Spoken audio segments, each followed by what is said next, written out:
Hello and welcome. As we come on screen here, my colleagues are joining me. Want to welcome you. My name is Beth Finch, and I am the Chief Curator at the Colby Museum. And I am honored and delighted to facilitate tonight's conversation featuring the 5 exceptional artists whose recent work is currently featured in the museum's Davis Gallery. Before we get fully underway, I want to note that if you would like to use the captions feature, you will find it at the bottom of your screen. It's the live transcript tab. Also, this program is being recorded and will be available with captioning about a week from now on our website and YouTube channel. This evening is part of the Art and series, which brings together invited guests for conversations about exhibitions, collections, and projects at the Colby Museum and its Lunder Institute for American Art. Before I introduce tonight's invited guests, who have kindly joined me here on screen, I want to make an important acknowledgement that the Colby Museum is situated in the homeland of the Wabanaki people. We express our respect to the indigenous communities who have lived on these ancestral lands and the future generations. With this acknowledgement, we signal an ongoing commitment to building relationships with the Wabanaki.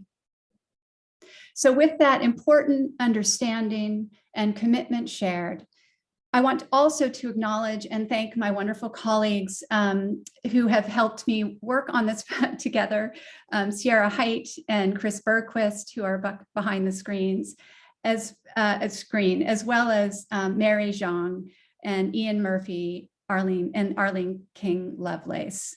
Very grateful for all of your help bringing this all together. So, within the context of the Colby Museum's work as a teaching museum, the art department's biennial is an important opportunity to present what the artists who teach the practice of art at Colby have been creating in their own studios. As will be evident in tonight's conversation, the range of mediums, subjects, and artistic projects that the Colby faculty artists explore is impressive. Bevin Engman is an accomplished practitioner of still life painting, while Garry Mitchell pursues abstraction with a facility that has been aptly described as musical. Amanda Lilleston focuses her transporting and innovative art in the realm of contemporary printmaking, broadly conceived. Gary Green explores notions of place through the medium of photography. He also has a keen eye for the photographic book. And Bradley Borthwick is a sculptor whose recent work also has included some photography. Tonight, will include these artists' reflections on their recent work, accompanied by slides, and we'll proceed alphabetically through the 5 artists who are part of this exhibition. We will then segue to a period of conversation before opening up the event for your questions, which we would love to have. So throughout our time together, you can submit your questions using the Q&A tab, which, like the captioning feature, is also located at the bottom of your screen. With that, I will turn things over to Bradley. We can switch also to the slide deck at this point, Mary. Thanks so much.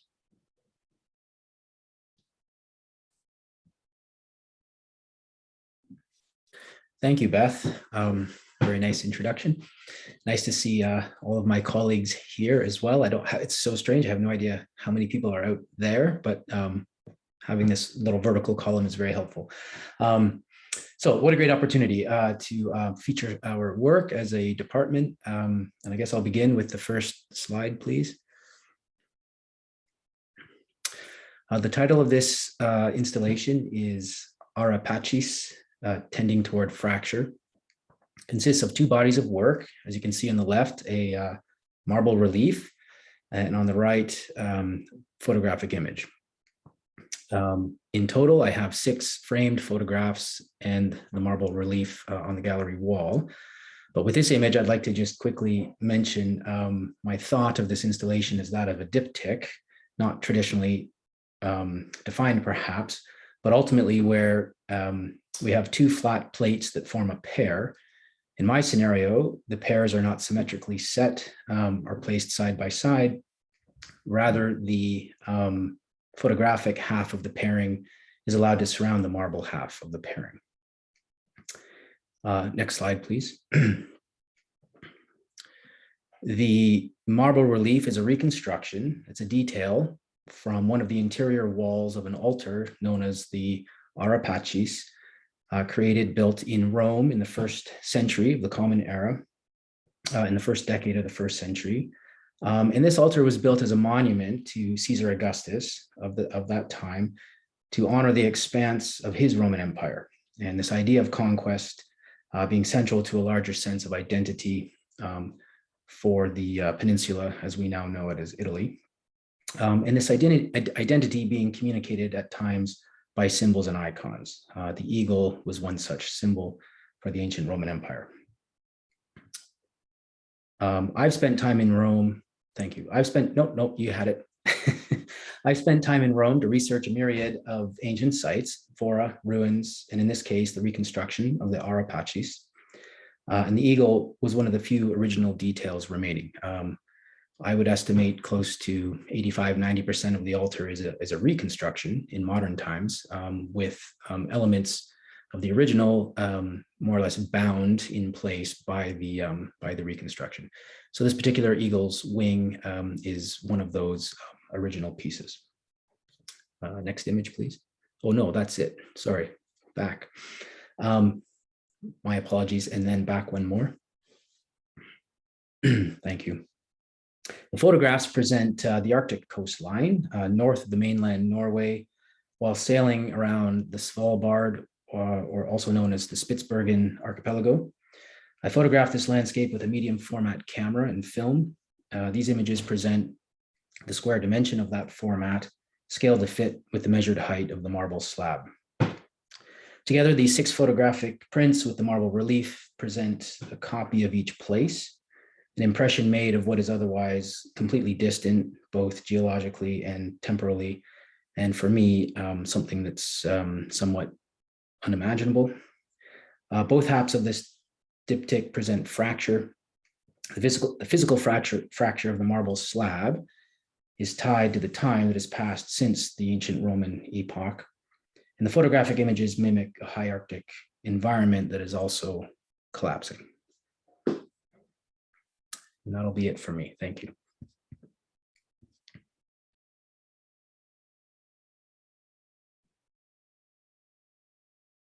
Hi, everyone. So I should be coming up. Can you all see me? Okay. We can, Bevin, yeah. Oh, okay. I'm not seeing myself. So well, there, that'll work. Okay. So I'm going to take a slightly different approach in terms of talking about the work. So if we'll just stay with my name slide for now. Thank you. And I'm going to speak rather casually. So I was on sabbatical last year, which was quite a year for everyone. And the academic year prior to sabbatical ended in May, right around the time of George Floyd's murder. And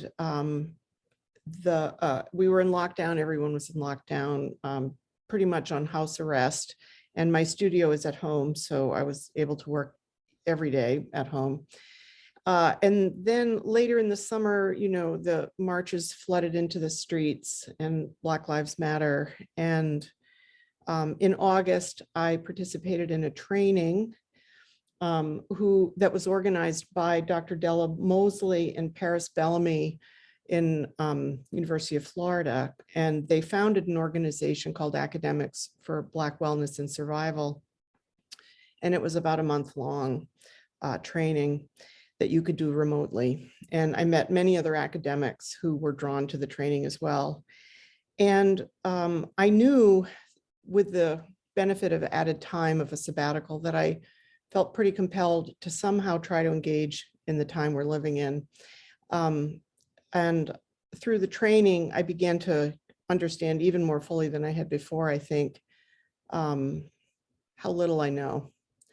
And that my public education outside of Philly, huge public high school, I had taken history classes, and yet I knew so little history. And I felt, I didn't really know as a still life painter how I would engage with this material. And it was a little scary also, but also a great opportunity that I'm grateful for this amount of time. And because we were in lockdown, my household played a lot of cribbage last year for the last 20 months. And I woke up one morning in September and I had this image of the face cards from the standard playing deck. And I thought, how odd, but how ubiquitous these three face cards are: the king and the queen and the jack, very Anglo, of highest value in the deck. And as objects, I thought I could work with them somehow. That's thoughtful. That's like sort of a, I think that would be a potentially strong set of objects. So I guess the first slide now, if you would.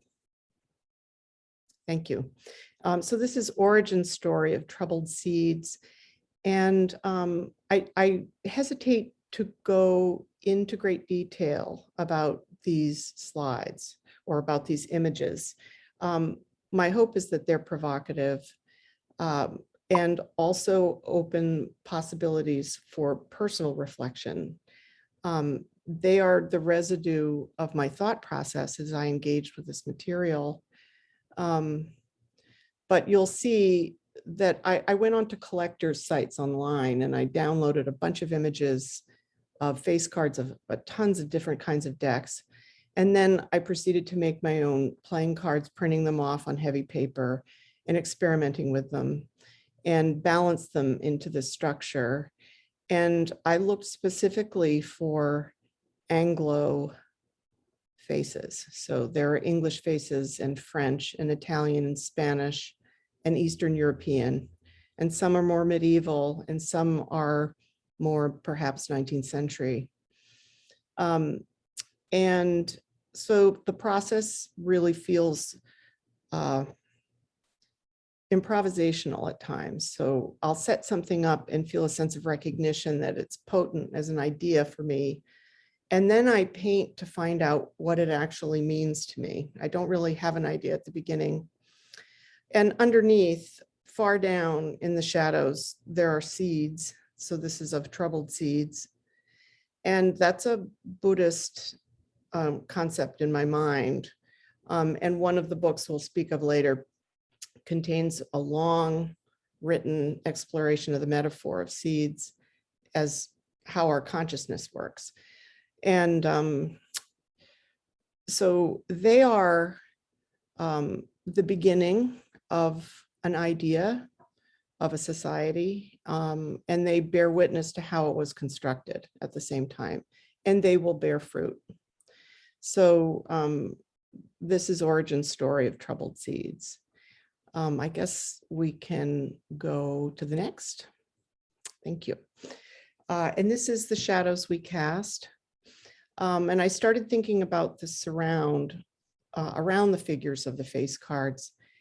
And the idea of being reflective on the forces of our culture as it's been designed by those who designed it is very hard to put your finger on. I mean, as a white middle-aged woman, it's very difficult to find tangibility to exactly how this force operates in the culture, except it operates everywhere, but you can't quite, in some ways, fully define it. And so I thought, what if absence was a presence? And then the frame became the casting of the casting of the shadows. And of course, there are more seeds here in the shadows. And as the series unfolded, ideas sort of come as I'm working on one painting, the next one will come. So I guess we can go to the next slide now. Thank you. And this is the white frame. So after having cut out the centers, I had these in independent figures. And I thought about the figure in relationship from the frame she had been cut out from. And I wondered, it feels a little autobiographical in a way, horrifically, that she stands as she tries to see her own image and has trouble finding it. And then there are also standards of appearance that this, I think, addresses somewhat. And that's why it's called the white frame. And there are seeds, more seeds. And then the shadows reoccur, the cards reoccur, the figures reoccur, the seeds reoccur. And then I guess we can go to the last slide, please. And this is called the red line. And it has to do with different types of community, I guess, and how they're organized. And light, in the aspect of light, this is what I guess I'll finish with, in all of these paintings, it's a metaphor for lots of things, for advantage, for opportunity, for access, and how our structures are constellated in the shadows or in the light. And I guess I'll finish there. Thank you.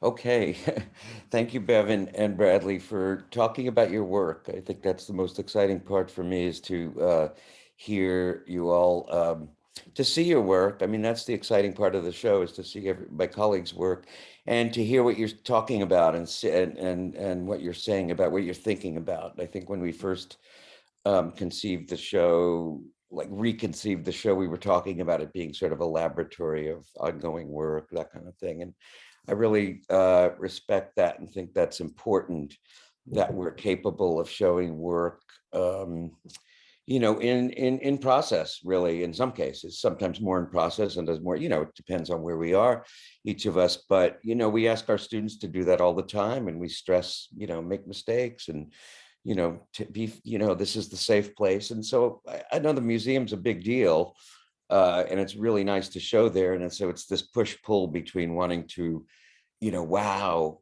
somebody and wanting to show the work that I'm really struggling with. So anyway, thank you to the museum, and thank you, Beth, for hosting us and being so, I don't know, just welcoming, kind, and thoughtful in the process.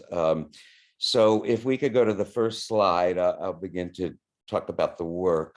So the work, as it's called now, is Long Island Pastoral.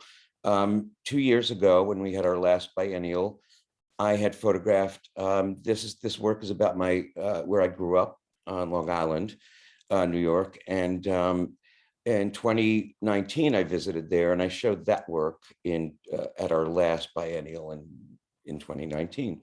And again, it was very fresh. It was like going right to the deadline to print and to put up the work and not know even if it was any good, or I mean, it was good to a certain extent, I think, but you know, whether it was really worth pursuing.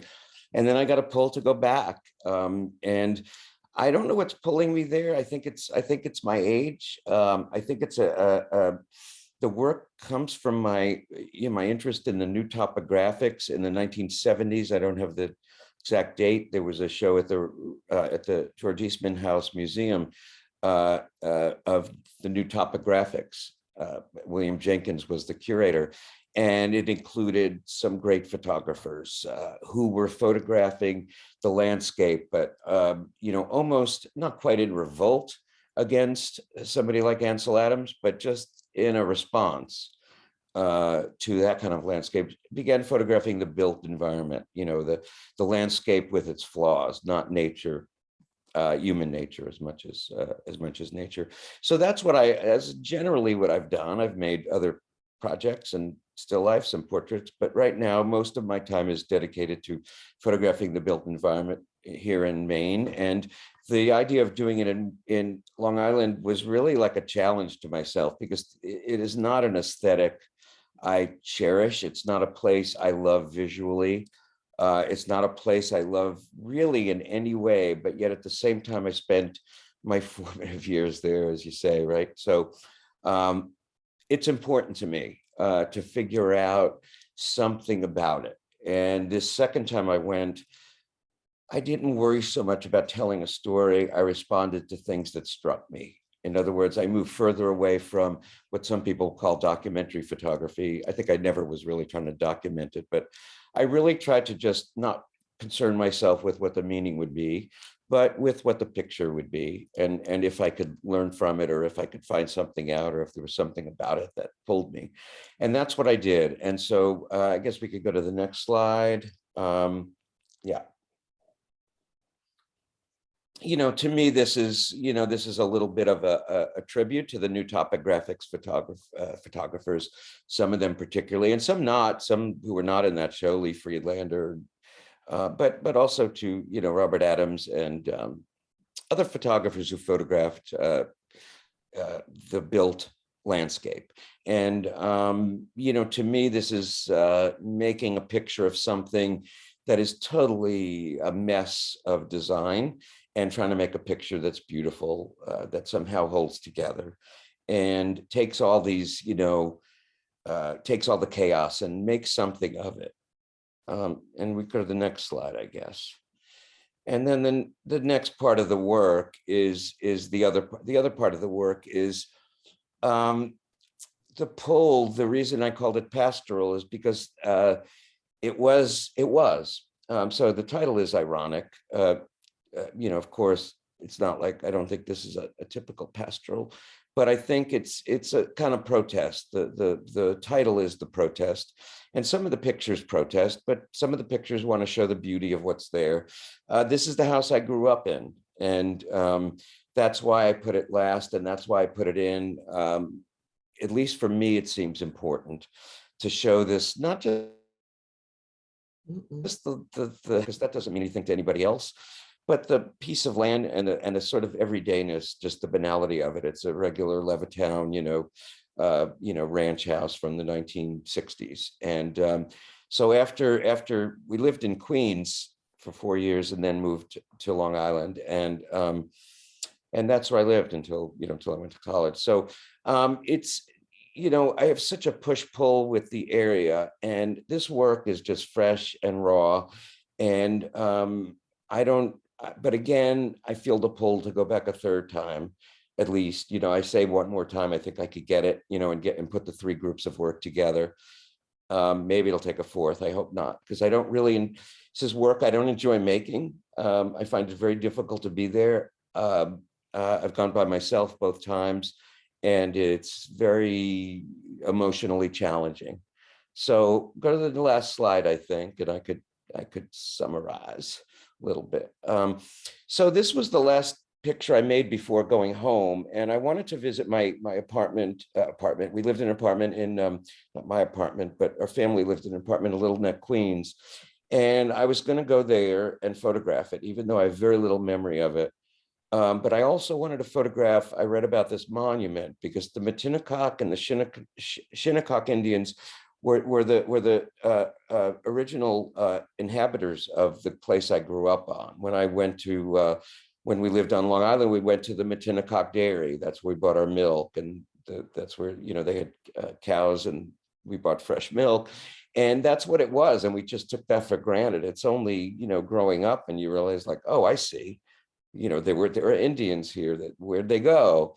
And I was really surprised and very sad to learn that at one point, when they were expanding Little Neck Parkway, which is, I'd say, probably half a mile from this site where I lived, when they were building the parkway, they were widening it, rather. They found a burial of Matinecock Indians, and they put them all in this one spot. It was a beautiful church in Queens, and so I searched it out, and I made this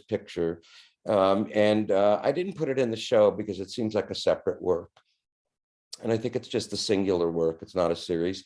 And I put 40 by 56 inches because that's how big I would print this. I haven't yet, and it wasn't ready for the show.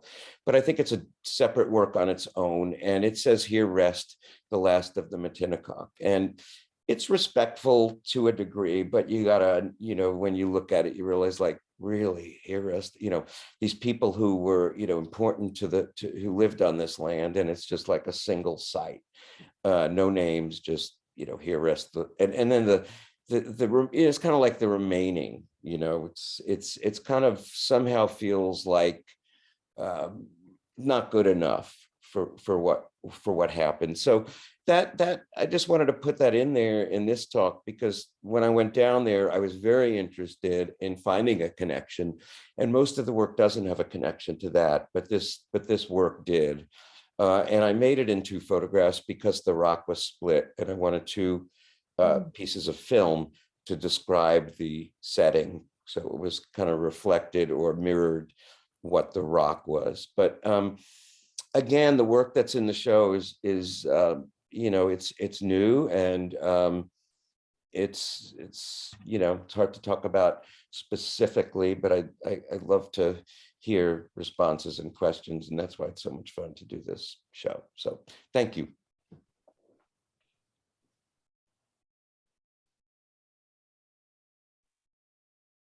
Hi, okay. We could go to the first slide, actually. So I want to start by introducing myself as a lifelong swimmer. I've spent thousands of hours swimming laps in pools. And for a period of time, I was mostly training in open water, and then I was swimming in pools again. And so submerging my head in water and then working really hard has been a really important part of my life. And the muscle memory and rhythm of strokes and kicks and breath has been significant to me. And I usually was in the pool multiple times a week for an hour or so at a time. And there was a lot that I appreciated about that.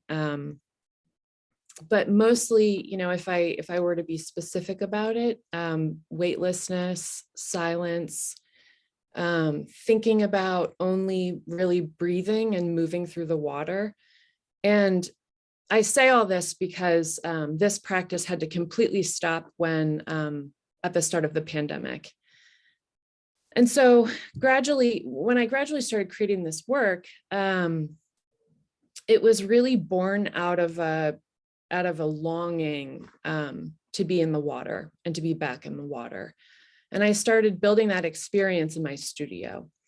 And so I'm really trying to tell a story in this work of what it's like to be swimming in open water. And that is when you're rhythmically taking breaths, pulling your face in and out of the water. You get these short views of only what's in front of your face at a given time, drifting in and out of focus. And so as a result, you end up with a really fragmented view of the environment that you're in. And so these prints, to me, these prints end up being like different snapshots in time. Next slide, please. So I don't normally get to share images of my boards, but I couldn't resist in the virtual format of this presentation. And these water woodcuts come from imagery gathered in specific places that I've spent significant time swimming. And so Split Rock Pond is a body of water in upstate New York where I've been swimming in all my life.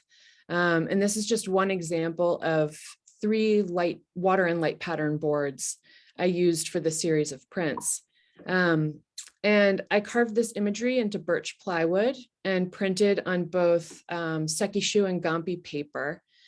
And so the actual construction of these hanging prints, I have these large woodcuts. You can see the size is about 30 by 40 of light patterns printed, and they're layered so that each of the units that you see in the installation are about 2 or 3 prints hanging from a horizontal dowel.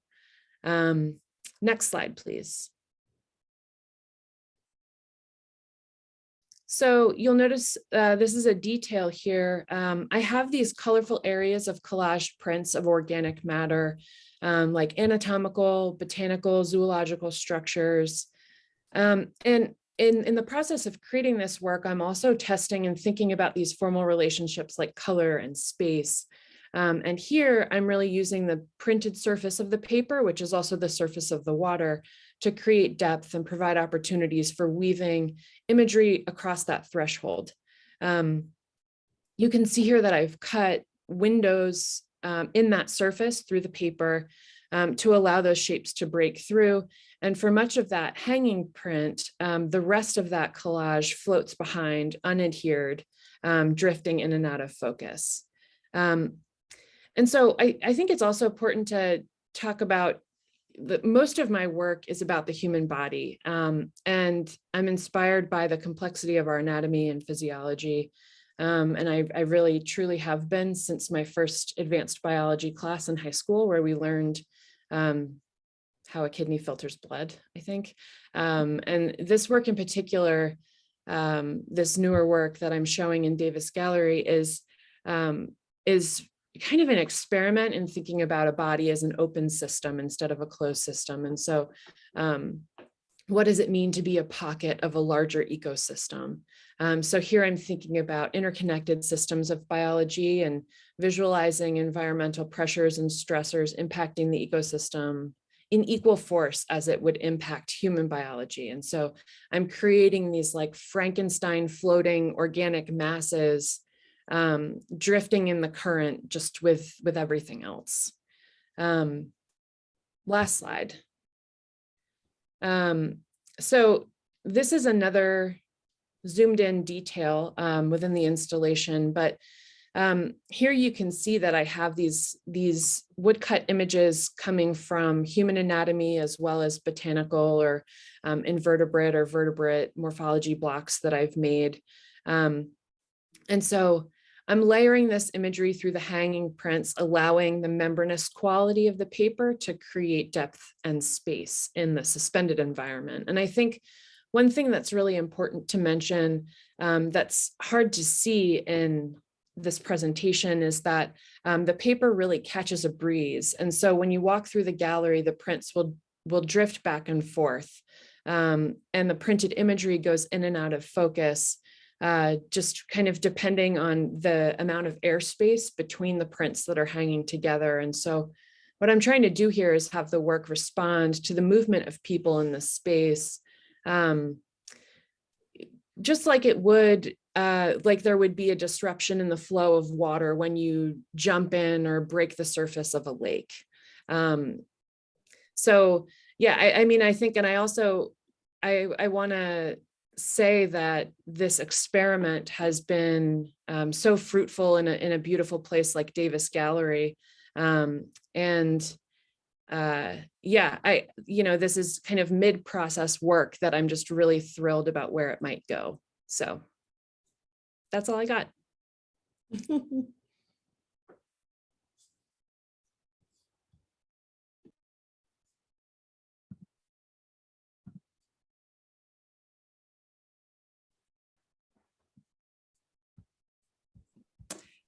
So Garry, you're up, but we can't hear you yet. Garry Mitchell. I gotcha. Okay, what I was saying is these are some tough acts to follow, but I wanted to say that the great thing, in my opinion, about making art is that when you have the chance to re-experience something, you have the chance to resolve it. So the work can stand as a kind of permission to have these experiences, to have these feelings. And for me, the whole point of painting is that it's a language, it's a technique for thinking. And my pursuit, my hope is to provide a thought that is clear and embodies feelings. The particular paintings in the show are parts of a lexicon, ways of using a visual vocabulary to put together a stream of thought. So each painting is influenced by what preceded it, and each successive painting points the way to what might come. So I guess my goal is to be building a narrative in which each work plays a part. Sometimes I'm just exploring different ways to say the same thing. And then other times I'm trying to extend the vocabulary that I'm working with. I just wanted to share a short quote by the painter Robert Ryman. He said, "Scientists try to find solutions and they pick one problem out of thousands to explore and work on it." It's a similar thing, I think, that painters do. You can't work on everything, so you take what interests you most and you explore it and you find out what solutions are possible. It's a way of focusing for the sake of clarity. And what I've chosen to do is work with a relatively simple vocabulary, essentially lines, bars, squares, and rectangles. And I find that even so, in doing that, there are plenty of permutations of those forms, which leaves me with plenty of things to continue thinking about and say. So the first slide, please.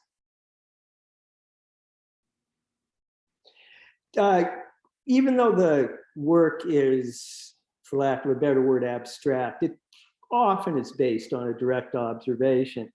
And I saw on somebody I follow on Instagram, a photo of an abandoned building in Lilleston. And this painting doesn't look anything like it, but there was something about the blackened windows and the state of disrepair. So I decided to, in a way, mimic that and then start to pull parts of it away to make it more interesting than just a straight grid in a field. Most of the paintings I do start with an atmosphere. So it's just a surface. The paint's squeegeed around, swirled around, kind of makes a mess.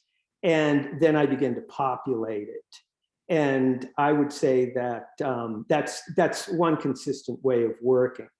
The next slide, please, Mary. Some of the paintings in this group anyway have two main points of entry. In ones like this, where the ground shows, it's the wood grain of the panel that I've just tinted with clear gesso.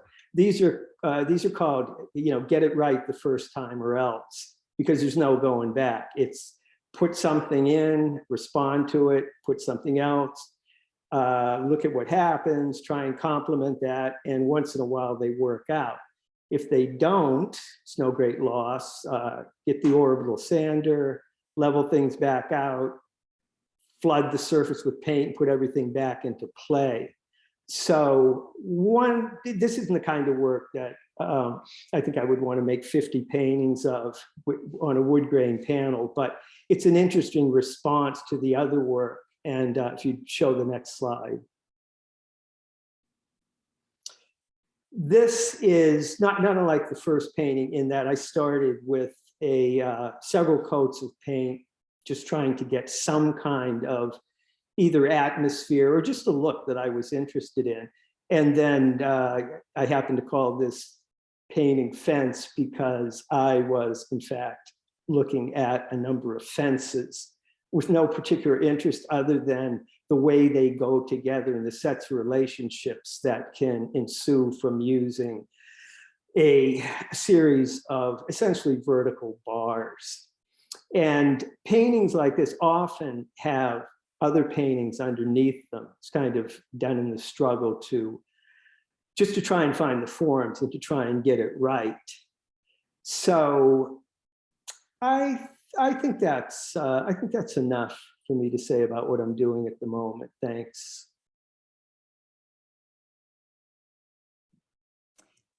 Thank you, Garry, and thank you, everyone. Mary, I think we can, thank you. Also, Mary. It's so exciting to hear you speak about what you have been thinking about and working on.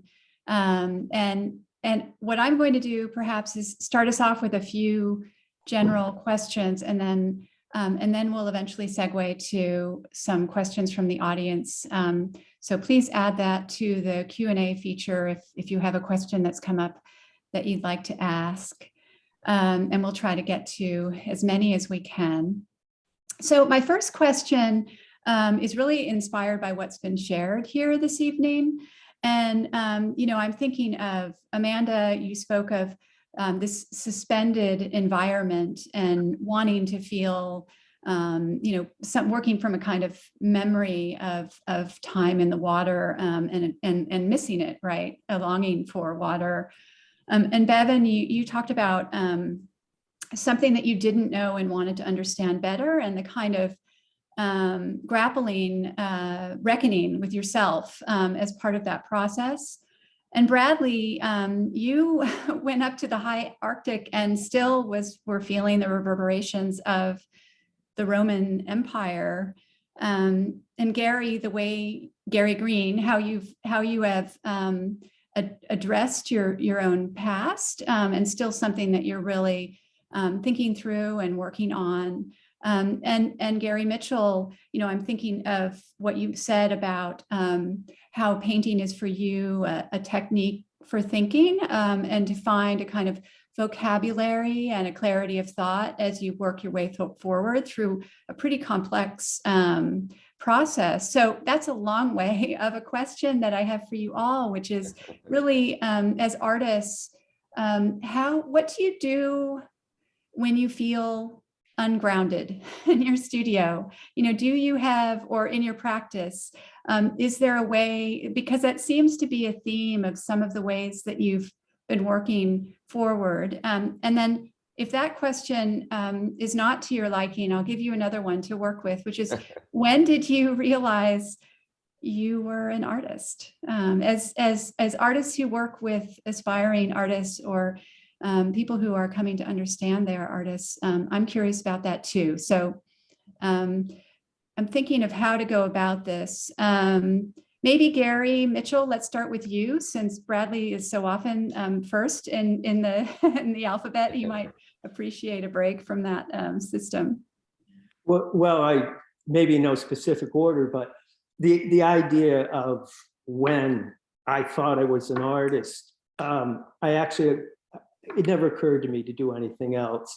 I have this memory of my father, and I couldn't have been more than 3, but I can see it so clearly, and he's drawing almost a stick figure with a dunce cap on it on a wooden cutting board, and part of me now says, well, why in the hell was he doing that?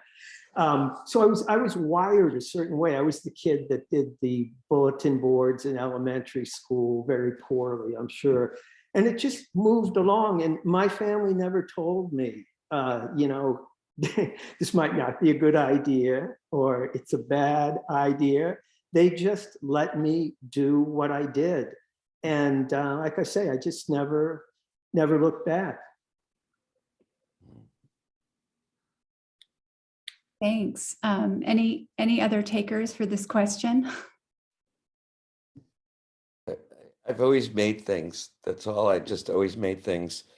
I did everything from paint by number to my own oil paintings that were terrible, to dioramas. Those were my favorite school projects, to little film thing. I don't know. I just, I watched, when I was a kid, there was a show on called Captain Kangaroo, and Captain Kangaroo would have this making segment where he's like, go get a pair of scissors, a piece of paper. I was all over that. I just wanted to make something. So when I took up photography at 13, that became the thing that I made, and that became my destiny. In terms of the other question, I think the other question is, what do we do when we feel, well, sometimes I just let that go. And I've learned to respect fallow periods as worthwhile. And sometimes we're not supposed to be in the studio, or we're meant to be in the studio, but it's okay to look at the blank wall and whatever, not do anything. And I've given myself license to do that. Fallow periods are very helpful. Other things I do is, obviously, probably everybody, I read and I look at other artists, and sometimes that gets me going. Or I go to the Colby Museum and I look at, one or two pieces that are special, or that I feel kind of move me, and that's enough. So, that's what I think about that part.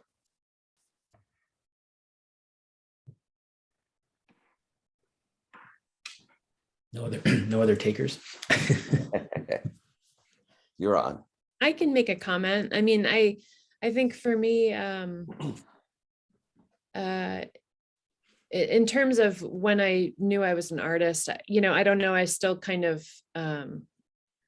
feel a little bit awkward about calling myself an artist, just because I feel like I've always kind of been on the edge of the art world, and I was always making things. I think I can relate to a lot of what my colleagues are saying in terms of wanting to make, and feeling like a sigh of relief when I was able to just settle into passionately making something, being not bothered, and producing. And, you know, I remember in college very specifically having very intensive bio courses, and then finally being able to have like an all-nighter where I'm just carving and making studio work being like the most exciting possible thing. You know, I knew that was something there, and something that I tell my students is to follow the fire of, you know, what makes them feel like someone lit the rocket behind them. And I feel like, you know, being in the studio was just that for me. And when I don't know what to do, I tend to carve wood and carve in relief, and just kind of settle into the big pieces of plywood that I have and what might be emerging from those. And so I tend to kind of like rest back into more of a sculptural start to my print work. And so just kind of wood grain and the gouges tend to give new life to new projects. Thanks, Amanda. And Bradley, did you have something to add to this? I think it's a similar kind of story, I believe. I was just thinking back to, you know, I mean, growing up with certain influences, of course. I was fortunate. My father was a ceramicist as a hobby. So our basement had clay and a wheel and a kiln. So I could be wedging clay or thinking I was wedging clay at a very young age. There was a large wooden barrel, a proper wine barrel full of homemade wine with a spigot that I remember becoming unplugged and wine spilling out all over that floor. And, you know, this combination of clay and wine resonates, right? So, you know, like in terms of what was so exciting, like it wasn't an emergency. It wasn't my fault, of course, right? I was making something wonderful. So, you know, that kind of, yeah, I don't know, that feeling of being most yourself, even at a young age. And I think, and then maybe more technically thinking about undergraduate education and gosh, you know, my first couple of semesters taking all of these courses that had very little to do with studio arts, and how much everything suffered, whether it was the grades or just my own self. But then once I got onto that studio track, it was a completely different experience, completely different world where I could excel. So there's something in all of this. And as for the other question, yeah, the studio is an interesting place, right? Some days the studio provides you the kind of all the confidence in the world, and at other days the studio beats you up, you know, and I think it's just a matter of always going back to it regardless, you know, so. I guess I'd say, yeah, I identify with that too. I didn't start painting till I was 24. So I was an English major when I was, you know, 18 to 22, and creative writing major, wrote poetry and short fiction, and was avoiding the arts actually because I had a family full of artists. And I still don't think of myself as an artist. I think of myself as a painter because that's my activity. And artist is somehow something else.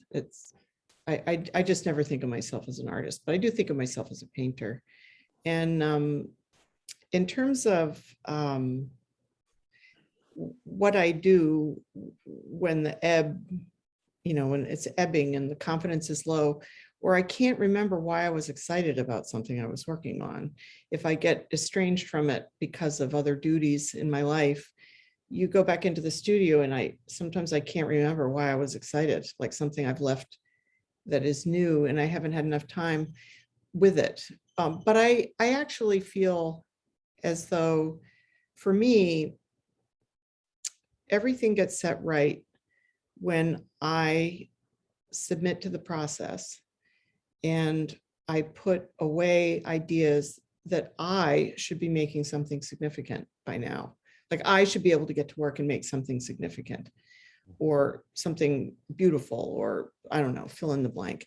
But rather than being just simply curious about what would happen if I tried this or that, when I'm really stuck and I want to get moving on something, trying to get another series underway, I have found this very intuitive part of my gut, which responds when I fool around with still life things and I just change the position, or I change my vantage point to it on the table, or I change the lighting, and I just keep moving things around. It's like a brainstorming, physical brainstorming.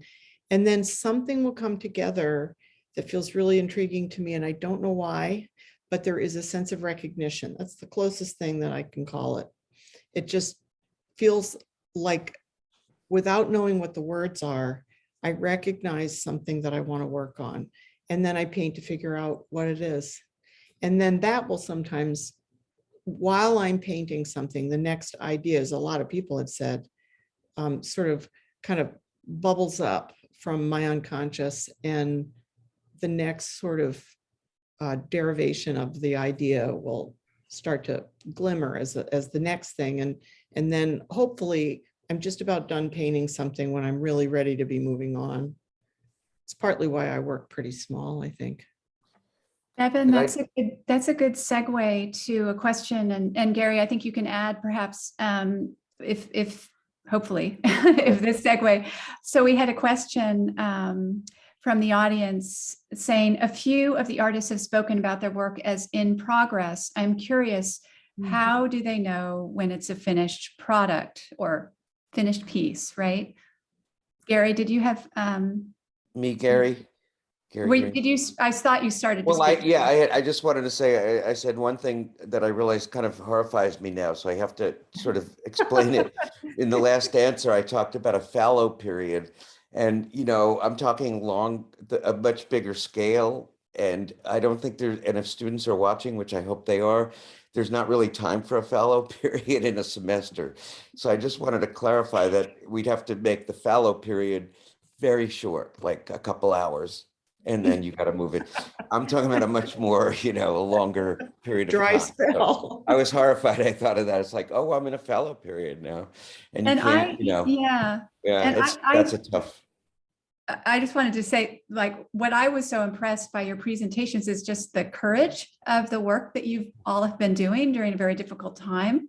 Another question asked about, how has your studio practice changed during this period, this sort of extended period? So that kind of ungroundedness, for me, that was me trying to it could be a fallow moment, but it's just in a moment where you confront potential impasse or a struggle within your work. Something Bevin said, the idea to address the question, how do you know when the work's done, which is a very classic and understandable question. And I know it's done when I recognize it. It's just this, and this.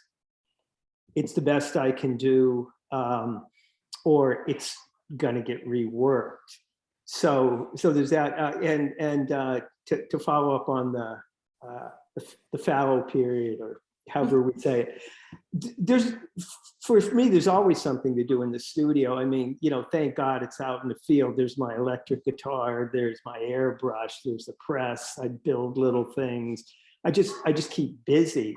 And in the pandemic, the studio is the refuge. I've said before that that's the place where the most lucid I'm ever going to be is in the studio. And I always find myself thinking, oh my God, why can't I remember these great thoughts and these sentences, which they go in one ear or one lobe and out the other. But it is a place to be, and it's become, in the last 2 years, a real hideout from the world.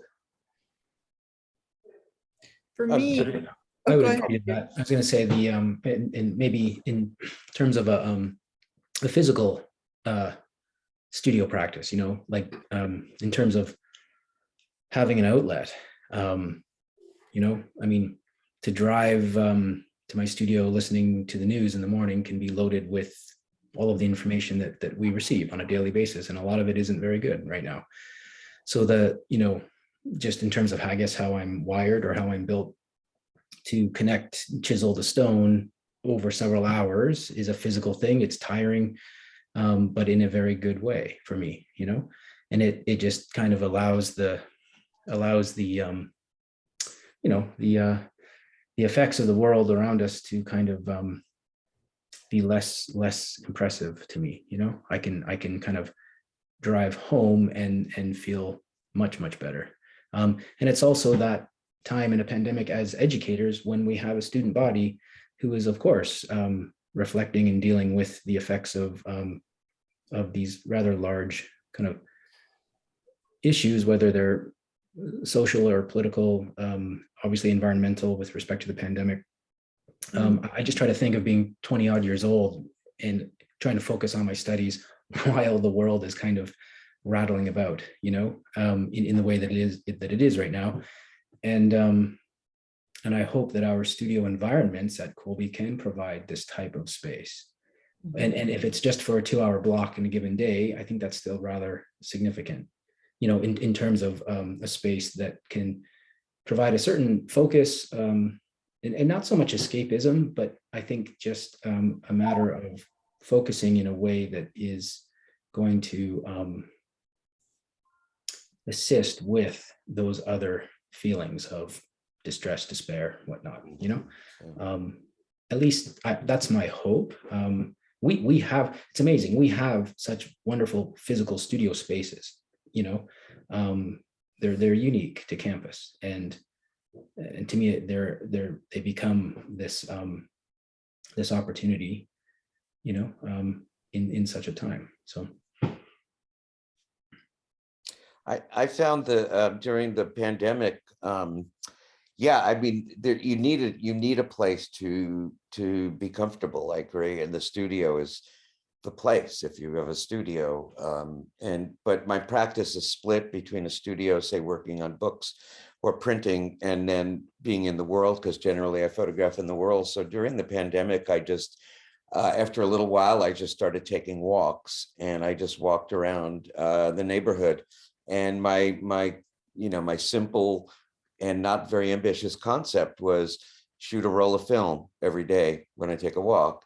And so I did that. I'd photograph. When I finished the roll, I'd head back home on the walk. And sometimes I'd finish it really quick, and sometimes I couldn't finish it until I was out longer. But that gave me a lot of comfort I did think like everybody. I mean, partly it's how we're wired. It's like, I feel like I need to make something, and whether it's about the pandemic or it's made during the pandemic, just, I need to make some record of the time. And that's how I felt during that time. And it gave me comfort. So what I did was like, I'd photograph one roll each time, and then every other day I would develop those 2 rolls. And then I'd photograph one roll, and I had a system, and it was a way to have an agenda and have a calendar of some sort. I was on sabbatical, I should say, during the beginning, and that's when I did it. So I wasn't teaching, so I had to do something, and that's what I did. Yeah, for me, it was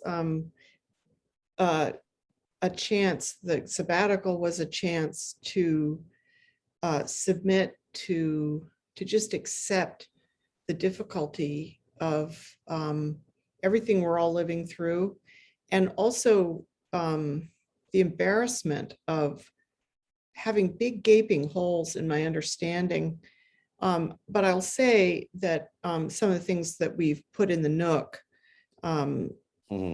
those references, were enormously helpful in helping to reorient me. And I mean, I have found the difference between reality and what is said to be true is so disorienting that it makes life incoherent. And it's really destabilizing personally, and certainly culturally, I think it is. And I feel as though working in my studio, especially with this content, of trying to make paintings that feel like they're a statement of what is, or what I've learned that I believe is true and is new, in, you know, in a deeper understanding than perhaps I might have known before, was extremely sort of reorienting. And I was so grateful for the time and the work of those people. Hugely helpful. Thanks, Bevin. Amanda, you had something to say, and then I think we're heading towards the end of our program, but I'll say something about the Nook after you've had what you were going to share with us.